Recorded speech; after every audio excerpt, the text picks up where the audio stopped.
Good morning students. हमारे जो अध्याय चल रहा है क्या नाम है उसका?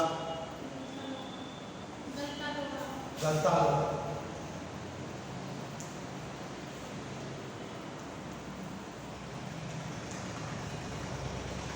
ये थोड़ा पाठ पढ़ चुके हैं, थोड़े से ज़्यादा बाकी है पाठ। देखिए पेज नंबर 60 पे, पेज नंबर 60 पे लास्ट पैराग्राफ। बिरादरी के एक संपन्न युवक, बिरादरी के यानी खुद की जाति के, बिरादरी के खुद की जाति के वंशीधर किस बिरादरी के थे?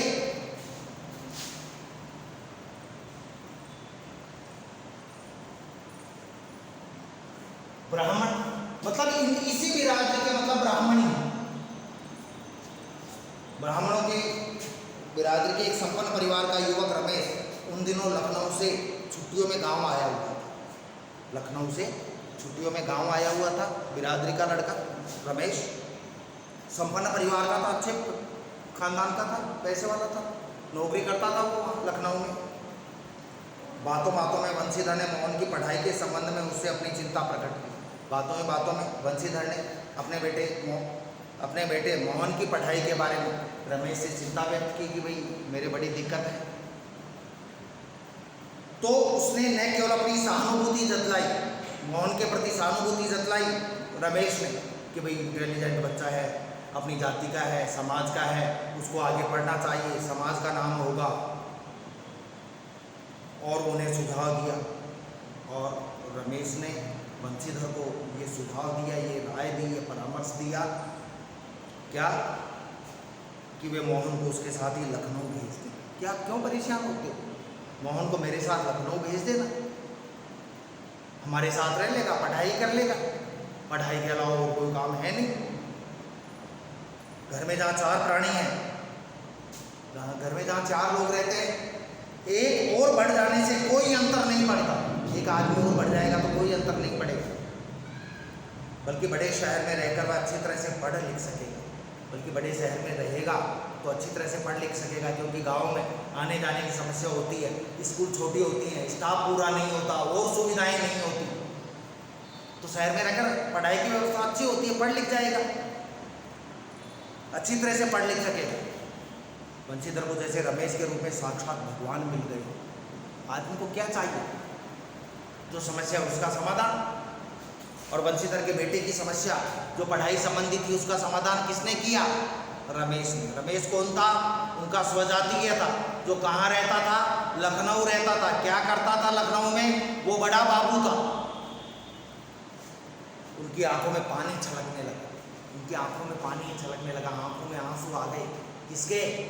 वंशीधर के। क्यों? क्योंकि इतना भला आदमी है रमेश, जिसने उसकी सारी समस्या का समाधान कर दिया बेटी की पढ़ाई के बारे में। ये केवल इतना ही कह पाए कि बिरादरी का यही सहारा होता है। वो केवल इतना ही कह पाए कि भाई खुद की जाति में कोई अच्छा आदमी निकल जाता है तो यही फायदा होता है। कितना बड़ा सहारा है कि रमेश पढ़ा लिखा है, लखनऊ में रहता है, तो उसने इसको अपना एक मुख्य काम माना और मुख्य कार्य माना, और मेरे बेटे की पढ़ाई की सोची इसने।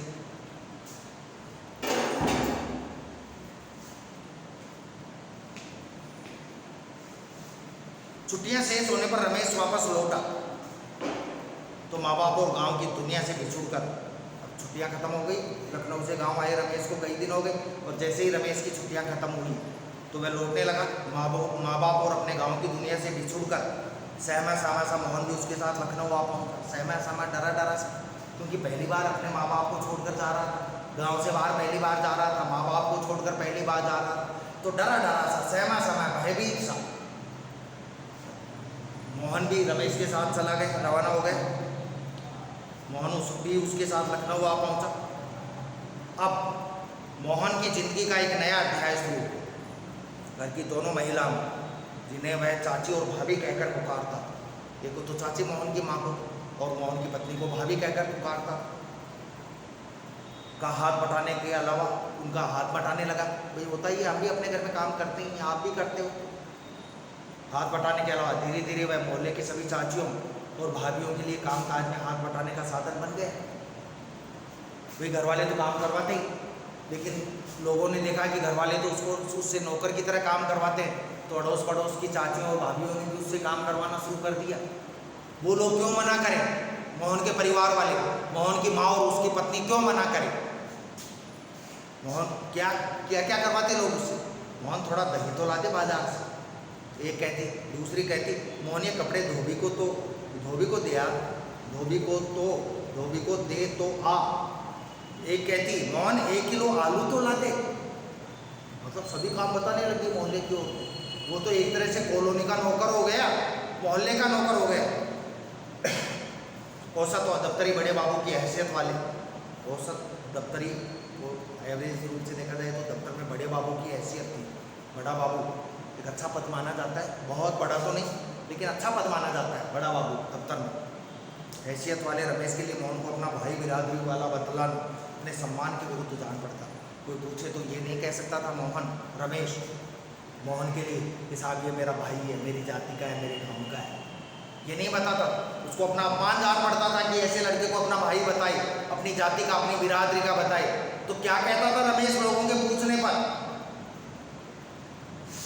उसे घरेलू नौकर से अधिक हैसियत पर नहीं देता, उसको ऐसे रखता, ऐसे देखता जैसे वो उसका घर का नौकर हो। कोई पूछता तो यही कहता साहब हमारा घरेलू नौकर है, गांव से लेकर आए, गांव ये हमारे इसके बाप दादा नौकरी करते, ये हमारा नौकर है। मोहन किस लिए आया था रमेश के साथ? पढ़ने के लिए, आगे की शिक्षा लेने के लिए। लेकिन रमेश ने मोहन को क्या बना दिया? घरेलू नौकर। इस बात को मोहन भी समझने लगा।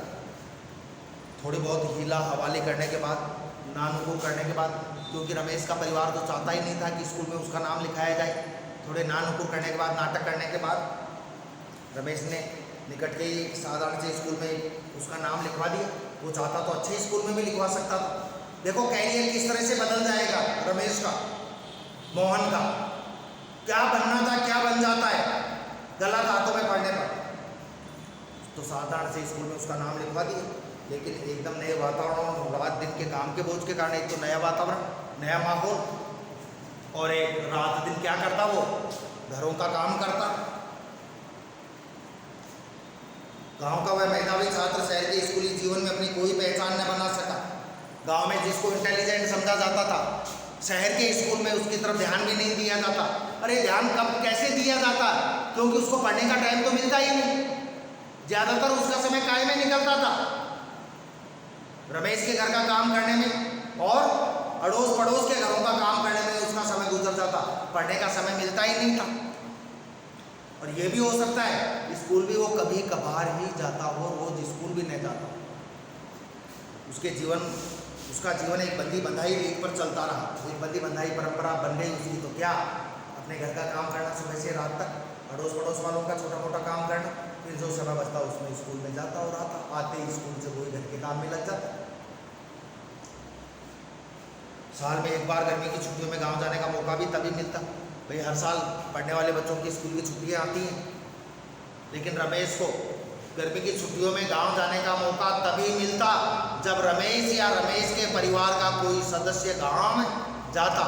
क्योंकि अकेला कैसे जाता?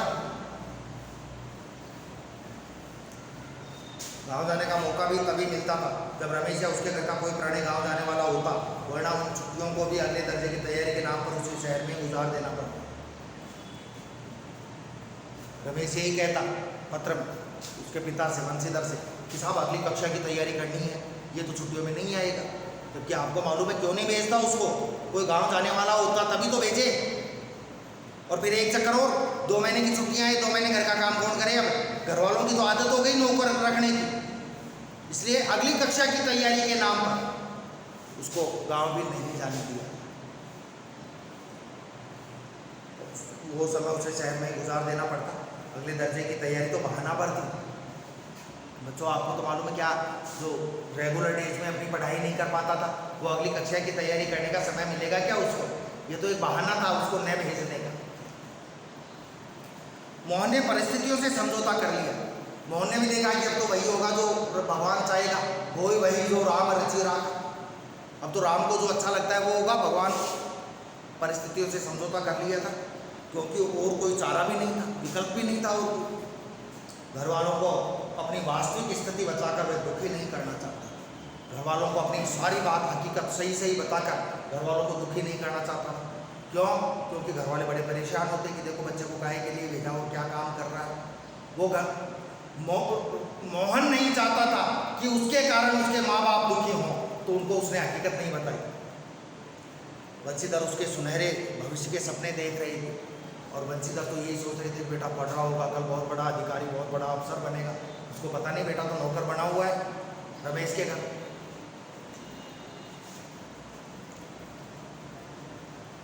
8वीं कक्षा की पढ़ाई समाप्त कर छुट्टियों में मोहन गांव आए। 8वीं कक्षा की पढ़ाई पूरी करके मोहन गांव आया छुट्टियों में। जब वह लौटकर लखनऊ पहुंचा, तो उसने अनुभव किया कि रमेश के परिवार के सभी लोग जैसे उसके आगे की पढ़ाई के पक्ष में नहीं। रमेश के परिवार के जो सदस्य हैं वो क्या चाहते हैं कि इसको आगे न पढ़ाया जाए, क्योंकि फालतू में पढ़ाई पर पैसा क्यों लगाया जाए। बात घूम फिर कर जिस ओर से उठती इसी मुद्दे पर आकर जरूर खत्म हो जाती कि हजारों लाखों BA में मारे मारे फिर बेकार फिर रहे कि पढ़ाकर क्या करेंगे। हजारों लाखों पढ़े लिखे नवयुवक बेकार घूम रहे हैं, तो मोहन पढ़ेगा लिखेगा तो ये भी बेकार घूमेगा, फिर पढ़ाएं ही क्यों। सोच देखो बच्चों, ऐसी पढ़ाई से अच्छा तो आदमी कोई हाथ का काम सीख ले। ऐसी पढ़ाई करने से क्या फायदा जिसमें बेरोजगारी बढ़े, इसके बजाय तो कोई हाथ का काम सीख ले। रमेश ने अपने किसी परिचित के प्रभाव से उसे एक तकनीकी स्कूल में भर्ती करा दिया, किसी जानकारी से, जहाँ तकनीकी स्कूल थी, जहाँ काम सीखने की शिक्षा मिलती थी, रोजगार की शिक्षा मिलती थी, उस स्कूल में उसको भर्ती करा दिया। लेकिन वहाँ भर्ती कराने के बाद भी मोहन की दिनचर्या में कोई विशेष अंतर नहीं आया। वहाँ जाने का समय कभी कभी मिलता स्कूल में, तकनीकी स्कूल में, और घर का काम ज़्यादा करना पड़ता। कोई विशेष उसकी दिनचर्या में अंतर नहीं आया। वह पहले की तरह स्कूल और घरेलू कामकाज में व्यस्त रहता, स्कूल भी घर का काम भी। धीरे धीरे 1.5-2 वर्ष का यह समय भी बीत गया।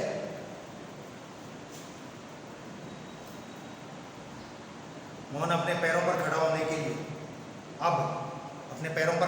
के लिए कारखानों और फैक्ट्रियों के चक्कर लगाने लगा। जो एक होशियार लड़का था, आज वो मजदूरी करने के लिए, एक छोटी सी नौकरी करने के लिए कहाँ चक्कर काटने लगा? फैक्ट्रियों के और कारखानों।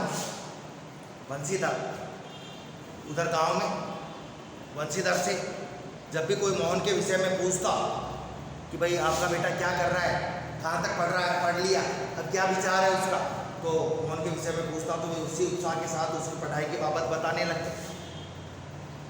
मनी मन उनको विश्वास था, अभी तक मोहन ने भी नहीं बताया था अपने पिता बंसीधर को कि वो दुखी होंगे, तो उनको मनी मन विश्वास था कि एक दिन बड़ा अफसर बनकर लौटेगा। कौन? उनका बेटा मोहन।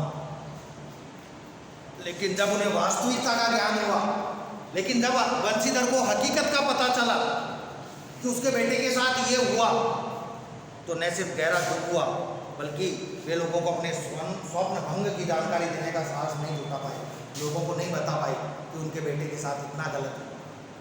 लोग उन्हीं पे दोष निकालते, इसलिए वो लोगों को नहीं बता पाए।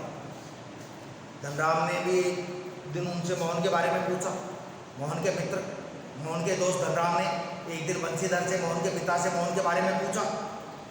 घास का एक तिनका तोड़कर दांत खोदते हुए उन्होंने बताया, दांत में तिनका घुसाते हुए उन्होंने बताया कि उसकी सेक्रेटरीट में नियुक्ति हो गई है, कि सरकारी नौकरी लग गई उसकी। झूठ ही बोल दिया अपने सम्मान को बचाने के लिए। क्या करता बूढ़ा बाप कि सेक्रेटरीट में नियुक्ति हो गई है और शीघ्र ही विभागीय परीक्षाएं देकर बहुत बड़े पद पर पहुंच जाएगा। धनराम को त्रिलोक सिंह मास्टर की भविष्यवाणी का पूरा भरोसा था कि मास्टर जी कभी गलत और झूठ तो कह ही नहीं सकते। ऐसा होना ही था, उसने सोचा, ये ऐसा तो होना ही था, क्योंकि मेरा मित्र मोहन पढ़ने में इंटेलिजेंट था, उसको तो बड़ा अधिकारी बनना था, और मास्टर त्रिलोक सिंह ने कहा था कि बहुत बड़े पद पर पहुंचेगा। दांतों के बीच में तिनका दबाकर असत्य भाषण का दोष न लगने का संतोष लेकर बंसीधर आगे बढ़ गए। अरे कोई आदमी झूठ बोले ना, और यदि अपने दांतों के बीच में तिनका दबाकर झूठ बोले तो झूठ बोलने का दोष नहीं लगता है उसको। यदि कोई झूठ बोले और झूठ बोलते समय तुम लोग मत करना है ऐसे, दांतों के बीच में तिनका दबाकर झूठ बोले तो झूठ बोलने का दोष उसको नहीं लगता। ये सोचकर बंसीधर खुश थे कि मैंने झूठ बोला लेकिन तिनका दबाकर बोला तो मेरे को दोष भी नहीं लगेगा। धनराम के ये शब्द धनराम के शब्द, मोहन लाला बचपन से ही बड़े बुद्धिमान थे, उन्हें बहुत देर तक कचोटते रहे। जब उन्होंने कहा ना सेक्रेटरीट में नौकरी लग गई उसकी और विभागीय परीक्षाएं देकर वो बहुत बड़ा आदमी बन जाएगा, ये बात धनराम ने कही, ये बंसीधर ने कही धनराम से।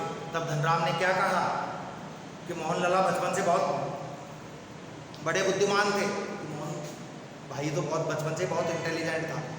ये सुनकर ये शब्द बंसीधर को बड़ी देर तक कचोटते रहे, उनके मन को दुखी करते रहे कि मेरा बेटा इतना इंटेलिजेंट था, मैंने कहाँ गलत हाथों में उसको सौंप दिया, किसके साथ उसको भेज दिया, और वो बहुत दुखी होते रहे। ठीक है बच्चों, आज के लिए इतना ही, और कल ये पाठ आपके हो जाएगा, कल हो जाएगा बच्चों। ठीक है, धन्यवाद।